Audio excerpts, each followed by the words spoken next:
The winds of monetary revolution sweep across Africa, sending tremors through every major financial capital from London to New York. What we're witnessing isn't merely another economic shift. It's the dawn of Africa's most significant assertion of financial independence since decolonization. The question isn't whether this anti-dollar uprising will succeed, but how quickly it will transform the global economic landscape forever. Captain Ibrahim Traoré stands at the epicenter of this monetary earthquake. But he's far from alone. Across the Sahel, the Congo Basin, and beyond, a new generation of African leaders systematically dismantles the financial architecture that has kept the continent economically subservient for over 6 decades. These aren't reckless populist gestures. They're calculated strategic moves by leaders who understand that genuine freedom begins with fiscal autonomy. The conventional Western narrative portrays Africa's rejection of dollar hegemony as dangerous economic nationalism. Yet this same narrative conveniently ignores how American financial dominance has facilitated the systematic extraction of African wealth for generations. When Burkina Faso announces its intention to trade in local currencies, when Mali explores gold-backed systems, when Niger reconsiders mining contracts with foreign corporations, these represent expressions of economic maturity, not defiance. Consider the mathematical brutality of the CFA franc system.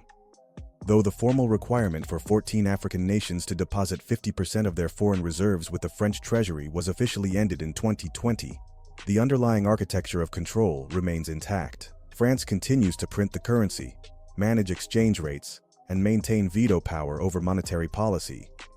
This isn't reformed partnership. It's institutionalized economic subjugation with a cosmetic makeover. Leaders like Traoré reject these arrangements entirely. They're not destabilizing their economies. They're liberating them from structures fundamentally designed to perpetuate dependency. This transformation arrives amid unprecedented global financial instability. Washington's weaponization of swift sanctions, reckless monetary expansion, and the increasing politicization of international finance have created conditions where alternatives to American financial control aren't just attractive, they're essential for survival. The dollar's credibility crumbles while Africa builds something better. China's Belt and Road Initiative demonstrated that massive infrastructure projects can be financed outside traditional Western institutions. Russia's development of alternative payment systems following 2014 sanctions proved that American financial dependence isn't inevitable. Now, Africa's leaders apply these lessons with characteristic innovation and determination. The demographic driving this change cannot be ignored. With 60% of Africans under 25, the continent possesses the youngest population globally. These rising generations haven't internalized the psychological dependency that characterized their predecessors. They've witnessed China's ascent, observed India's technological boom, and understand how nations prosper when they prioritize domestic development over external validation. This generational reality explains why Traoré resonates powerfully with continental audiences while facing Western media demonization.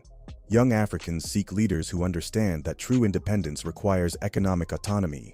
The anti-dollar movement represents their declaration that Africa's destiny will reflect African priorities, not foreign pressures. The implications transcend mere monetary policy. Financial dependence has historically enabled foreign interference through economic leverage. Nations relying on dollar-denominated systems find themselves vulnerable whenever they pursue independent policies. By developing alternative frameworks, African leaders create space for authentic self-determination while reducing external manipulation. Mali's exploration of gold-backed currency systems represents perhaps the most sophisticated challenge to current arrangements. Gold has been Africa's store of value for millennia, and Mali sits atop some of the world's richest deposits. A gold-backed currency would provide stability, while ensuring that currency value reflects actual African wealth rather than foreign confidence in African leadership. The regional integration component deserves particular attention. The African Continental Free Trade Area represents the world's largest free trade zone since the World Trade Organization's establishment. However, realizing this potential requires payment systems that facilitate intra-African commerce without routing through dollar-dominated international banking networks. The current uprising creates the financial infrastructure necessary for genuine continental economic integration. Western media coverage reveals profound anxiety that African fiscal independence generates among established powers. Leaders pursuing sovereign financial policies are routinely characterized as authoritarian or reckless, while those maintaining colonial-era arrangements are praised for stability. This narrative inversion demonstrates how thoroughly Western interests have been conflated with African progress in mainstream discourse. The reality is precisely opposite. Leaders maintaining CFA franc arrangements, accepting structural adjustment programs, and prioritizing Western investment over domestic development betray African interests. Those challenging these arrangements, like Traore, demonstrate the visionary leadership that historically transforms nations from dependency to prosperity. Economic data supports this assessment. Countries that have successfully reduced dollar reliance consistently experience improved terms of trade, increased domestic investment, and enhanced policy autonomy. Vietnam's gradual de-dollarization accompanied its transition from war-torn nation to manufacturing powerhouse. Turkey's development of alternative payment mechanisms enabled continued growth despite international sanctions. Africa's anti-dollar uprising follows similar patterns, but with advantages these predecessors lacked. The continent's abundant natural resources provide leverage in negotiating alternative trade arrangements. Its young, educated population offers human capital necessary for financial innovation. Most importantly, the global environment now favors alternatives in ways that didn't exist even a decade ago. The cryptocurrency dimension adds strategic possibility. While Western governments struggle to regulate digital currencies, African leaders explore how blockchain technologies might facilitate continental trade while bypassing traditional banking systems. El Salvador's Bitcoin adoption demonstrated that small nations could lead innovation. Africa's scale suggests similar initiatives could fundamentally restructure international finance. Central bank digital currencies represent another avenue for autonomy. China's digital yuan proved that national cryptocurrencies can reduce dollar reliance while maintaining governmental control over policy. African central banks study these models with keen interest, recognizing that digital currencies might provide paths to financial independence that traditional alternatives cannot offer. The geopolitical ramifications extend throughout the global South. African fiscal independence would inspire similar movements across Latin America, Southeast Asia, and the Middle East. The current uprising represents more than continental policy. It's the leading edge of a comprehensive challenge to Western economic hegemony that has structured international relations since Bretton Woods. Historical precedent suggests successful monetary revolutions create cascading effects throughout the international system. The dollar's displacement of sterling as the global reserve currency reshaped 20th century geopolitics. Similarly, the emergence of African alternatives could trigger systemic changes whose ultimate impact remains impossible to predict. The resource extraction angle provides crucial context. Africa contains 30% of global mineral reserves, including critical materials essential for renewable energy technologies. Yet African nations have historically received minimal value from these resources due to financial arrangements that channel profits to foreign corporations. Fiscal autonomy would enable more equitable resource relationships while ensuring that African wealth benefits African people. Infrastructure development offers another lens for understanding this uprising's significance. The continent requires an estimated $100 billion annually in infrastructure investment to achieve development goals. Traditional financing mechanisms have proven inadequate, forcing African nations to seek alternative funding sources. Financial independence would enable innovative arrangements while reducing dependency on external capital that comes with political strings attached. The agricultural sector demonstrates how fiscal autonomy could transform African economics. Despite containing 60% of the world's uncultivated arable land, Africa remains a net food importer due to policies that prioritize cash crop exports over domestic food security. Alternative arrangements could support agricultural development that prioritizes African nutritional needs over foreign exchange earnings. Educational implications deserve consideration. Dollar dependence has historically shaped African educational systems toward producing exports for foreign labor markets rather than developing domestic human capital. Leaders pursuing fiscal independence simultaneously invest in educational systems designed to support indigenous development priorities rather than external economic demands. The technological revolution happened simultaneously with this uprising, creating synergistic effects that could accelerate both processes. Mobile payment systems have already demonstrated how African innovation can leapfrog traditional financial infrastructure. Applying similar creativity to international arrangements could produce solutions that Western systems cannot easily replicate or control. Regional organizations play crucial roles in coordinating these developments. The economic community of West African states has endorsed exploring alternative arrangements.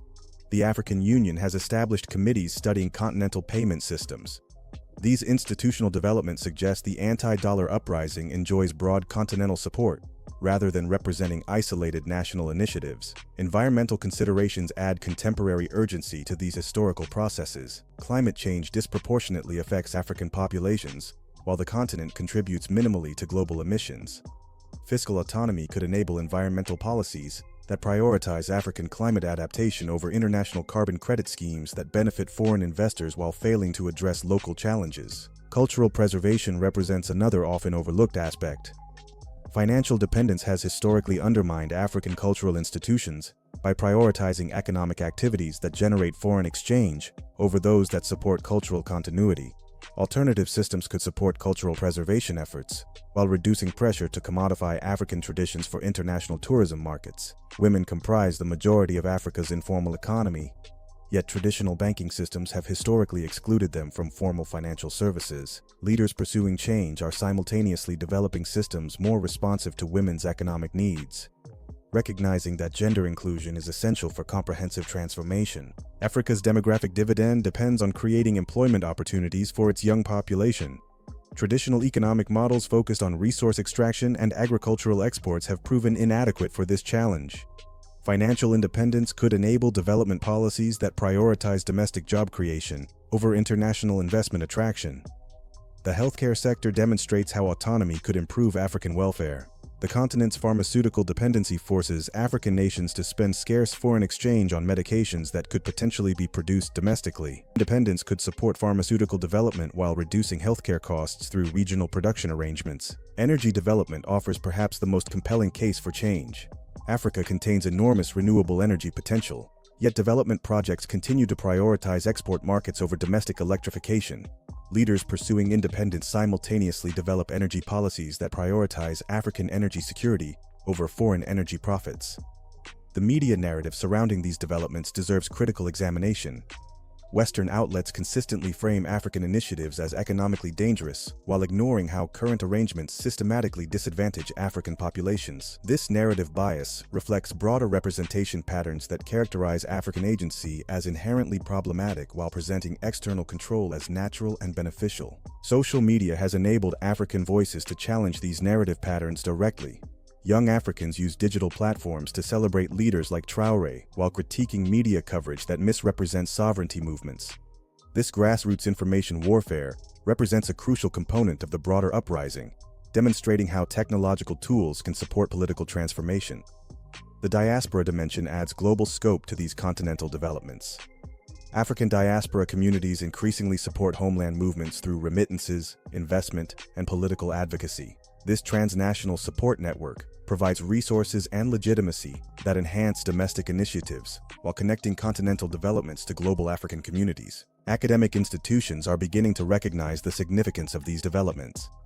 African universities produce research supporting alternative economic models, while international scholars acknowledge that Western economic theories may not apply universally. This intellectual revolution parallels and supports the practical policy changes occurring throughout the continent. The international response to Africa's anti-dollar uprising reveals the profound anxiety these developments generate among established powers. Economic sanctions, diplomatic pressure, and media campaigns all demonstrate how seriously Western governments take these challenges. This response validates the significance of African initiatives while revealing the stakes involved in current developments. However, the global environment now favors alternatives in ways that previous generations of African leaders could not have anticipated. The emergence of alternative international institutions, the development of non-dollar payment systems, and the increasing multipolarity of international relations all create opportunities that didn't exist during previous independence movements. The technological revolution has democratized access to financial innovation in ways that reduce traditional barriers. African nations no longer need permission from established institutions to develop alternative payment systems. This technological empowerment explains why the current uprising has achieved momentum that previous movements could not sustain. Regional cooperation has reached unprecedented levels, enabling coordination that amplifies individual national initiatives. When multiple nations simultaneously pursue alternative policies, they create networks that reduce vulnerability to external pressure while demonstrating the viability of non-dollar systems. This coordination represents a qualitative shift from previous movements that remained largely national in scope. The resource context has also shifted dramatically. Rising global demand for African minerals provides leverage that previous generations lacked, while technological changes have reduced the importance of traditional industrial centers. These shifts create opportunities for African leaders to negotiate better terms, while reducing dependency on traditional economic relationships. The demographic advantage cannot be overstated. Africa's young population provides both the human capital necessary for economic transformation and the political support needed to sustain challenging policies. Unlike previous movements that had to overcome populations psychologically conditioned by colonial dependency, today's leaders work with populations that expect independence and reject subordination. Education levels have improved dramatically across the continent, creating populations capable of understanding complex economic relationships while demanding policies that serve African rather than foreign interests. This educational transformation provides the intellectual foundation necessary for successful movements while reducing vulnerability to external propaganda campaigns. The communications revolution has enabled African leaders to speak directly to their populations while bypassing traditional media gatekeepers who historically shaped international perceptions of African politics. This direct communication capacity allows authentic African voices to challenge external narratives while building domestic support for independence initiatives. International law has evolved to provide greater protection for national autonomy, making it more difficult for external powers to intervene directly in African policies. While economic pressure continues, the legal frameworks that previously justified direct intervention have been weakened, creating space for African policy innovation. Success stories from other regions provide templates that African leaders can adapt to continental conditions. The rise of Asian economies outside traditional Western systems demonstrates that alternative development paths are possible, while Latin American experiences with fiscal independence offer practical lessons for African applications. Most importantly, the global financial system's own contradictions have created vulnerabilities that African leaders can exploit. Excessive debt levels in developed nations, currency instability, and the politicization of international finance all reduce the attractiveness of traditional relationships, while increasing the appeal of alternative arrangements. The confluence of these factors explains why Africa's anti-dollar uprising is achieving unprecedented momentum. Unlike previous movements that challenged individual colonial policies, the current uprising addresses the fundamental financial architecture that maintains African dependency. This comprehensive approach, combined with favorable international conditions, suggests that the current movement has potential for transformative success. The implications extend far beyond Africa itself. Successful African fiscal independence would inspire similar movements throughout the global South, while potentially triggering systemic changes in international finance. The current uprising represents more than continental policy reform. It's the beginning of a comprehensive challenge to Western economic hegemony. The stakes could not be higher. Success would establish Africa as a major player in international finance, while providing resources necessary for comprehensive continental development. Failure would perpetuate dependency relationships that have impoverished African populations despite abundant natural wealth. The outcome will determine whether Africa achieves genuine independence or remains economically subordinate despite political autonomy. However, the momentum appears unstoppable. Leaders like Ibrahim Traoré represent a generation that understands the connection between fiscal independence and genuine freedom. They're supported by populations that demand policies serving African rather than foreign interests. They operate in an international environment increasingly favorable to alternatives. Most importantly, they possess the resources, knowledge, and determination necessary for transformative change. The anti-dollar uprising has indeed begun, and its success will reshape not only Africa, but the entire global economic system. This isn't merely another policy shift. It's the dawn of authentic African independence. The only question remaining is how quickly this transformation will unfold and how profoundly it will impact international relations. The time has come for those who support genuine African independence to stand with leaders who prioritize continental welfare over external approval. This movement deserves your support, your attention, and your engagement. The future of African freedom depends on building international solidarity that recognizes the justice of African fiscal independence. If this analysis has deepened your understanding of Africa's anti-dollar uprising, please like this video to support continued coverage of African independence movements. Subscribe to this channel to stay informed about developments that mainstream media ignores or misrepresents. Share this content with others who need to understand the significance of what's happening across the African continent. Ring the notification bell to ensure you receive updates about this unfolding revolution. Your engagement directly supports independent analysis that celebrates African agency, while challenging narratives designed to maintain dependency. Every like, share, and subscription represents a vote for authentic African perspectives in international discourse. The anti-dollar uprising represents more than economic policy. It's a movement for justice, dignity, and genuine independence that deserves global support. Your engagement helps amplify African voices while building solidarity networks that transcend continental boundaries. Together, we can support the transformation that will finally deliver the independence that Africa has always deserved. This is just the beginning. The uprising will continue, and we'll be here to document every crucial development. Make sure you're part of this community that celebrates African independence while holding leaders accountable to the people they serve. Like, subscribe, and join the movement for authentic African freedom.